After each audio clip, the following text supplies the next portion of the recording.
the Divas that have been eliminated? Do you get their numbers? Do you call them? Or you don't have time for losers? Well, as you know, as you're doing the interviews as they're walking to the car. Look at Jazz getting in the face of Val Venis. What is she doing in there? It's not her match. It's Rodney Mack's. Let Rodney do his own business. But Jazz understands what the intimidation factor is all about. See right there, saying, yeah. Yeah, that's what she was doing. She was distracting him. She was not intimidating him. And Rodney Mack taking full advantage here on Val Venis. Oh, this guy is nasty. You would not want to meet Rodney Mack in a dark alley. You do not want to meet Rodney Mack anywhere. This guy is absolutely ferocious, and Jazz is right behind him. That's a 1-2 combination that, well... Oh, look, that's the coach dance. That's it. I think he's trying to impress me.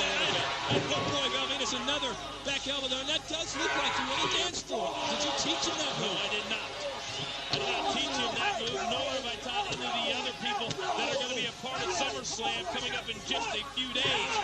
Anything is going to go down. What a big event. I couldn't be more excited. I'm excited for you to see the spectacle that is SummerSlam. Your first trip to Toronto, the Air Canada Center. The home, Toronto was the home of WrestleMania 18. And we're going back for SummerSlam. I can't wait. It's the hottest ticket Toronto's seen in quite some time. It's been sold out for months. It's sold out within days of going on sale, if not minutes. And it's just going to be an unbelievable scene there in Toronto. The best of SmackDown, the best of Raw in one place. And I think that's why the fans are so excited about what they're going to get to see. Kurt Angle makes his return. Well, makes his return for big events, I should say. He wrestled last week, but this is the first really, really big match.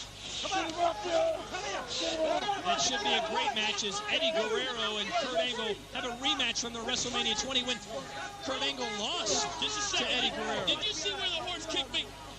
Did you see where the horse kicked me? I didn't see it, but I can tell when you talk. Exactly. Must have been in the head. Val Venis now getting a piece of Rodney Mack's foot over and over again.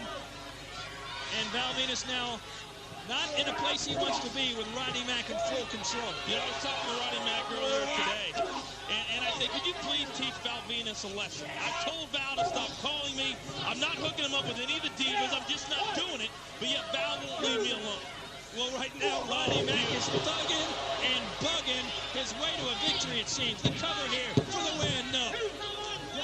This may be the best I've seen Rodney Mack perform in the intensity yet. Baby, you know, baby. Well, we've seen Rodney Mack the past couple of weeks on Heat, and he's not been able to pick up any victories. Is today the day that changes? It's all about talking about today and moving forward. Don't live in the past, my friend. You must live in the future. And the future for us, and for these two, and for Jazz, is heading to Toronto for SummerSlam. Heading north of the border, kid. Well, can we get a couple of your picks? I mean, do you really think that Triple H is going to end Eugene's WWE career? Do you think we'll see Eugene after SummerSlam? I honestly don't believe that Triple H even cares about defeating Eugene at SummerSlam. I think Triple H cares about ending Eugene Mania forever. Period. End of story.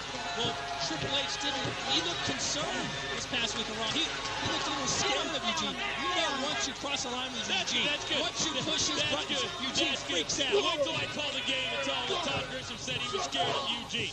Then you'll be number 2 on the list. That I would like to see. I don't think he can contain Grisham Mania, baby. It's going worldwide. Look at this. Hold on. Rodney Mack now still trying to end this. It's a big clothesline there. And for Val Venis' credit, he's not giving up as Rodney Mack continues to dish out punishment. Hold on. 2. No.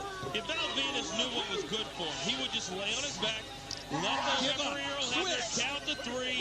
We could all go home, get a couple of honeys, get some cocktails, and get ready for SummerSlam. But instead, Val Venis wants to make this competitive. Instead, Val Venis wants to make me sit here for a few more minutes. I don't appreciate that. Well, talking about SummerSlam, you've mentioned that Randy Orton has a chance to make history. What does Randy Orton have to do to beat Chris Benoit? You know how tenacious Benoit can be when that title's on the line. In all seriousness, Randy Orton is going to have to bring a game like he's never had to bring before.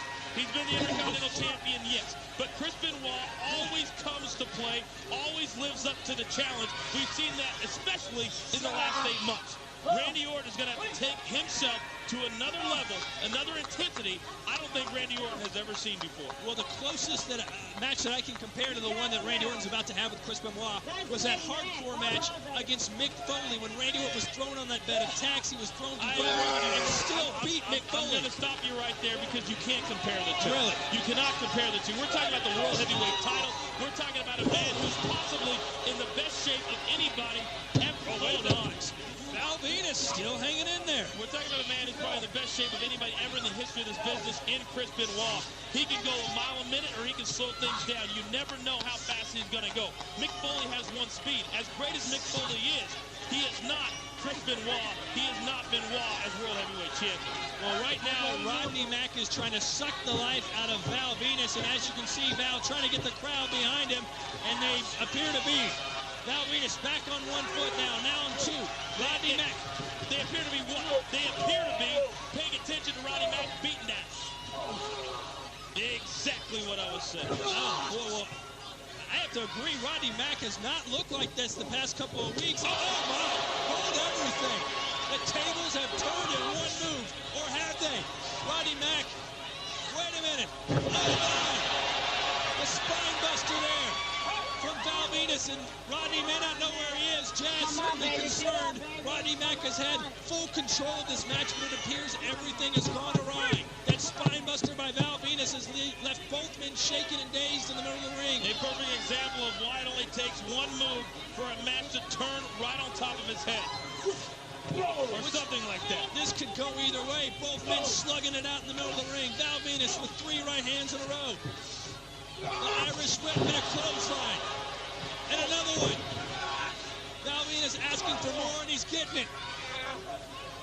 And then somehow Rodney Mack is going to have to stop this momentum that Val Venis suddenly has got. Well, right now, Val Venis in the corner. Rodney Mack in all kinds of trouble here. Val Venis going up. Delivering shots to the head now, and there it is. Rodney Mack finally. It appears he didn't know where he was for a few minutes, has finally gotten his wits back, and another spine buster. Val Venis is pumped up, and he may be looking for the money shot here. Rodney Mack, you've got to get up. You've got to get up, my friend. It's do or die time here. Val Venis can end it. What is Jazz doing? The referee's back is turned as Jazz interferes. Finally, Jazz is kicked to the floor. Val Venis gonna go for that money shot off the top turnbuckle. No!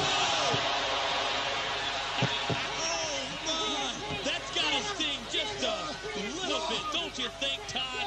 My goodness. Jazz distracted Val Venis just long enough for Rodney Mack to put the knees up, and he's got to put on the rope.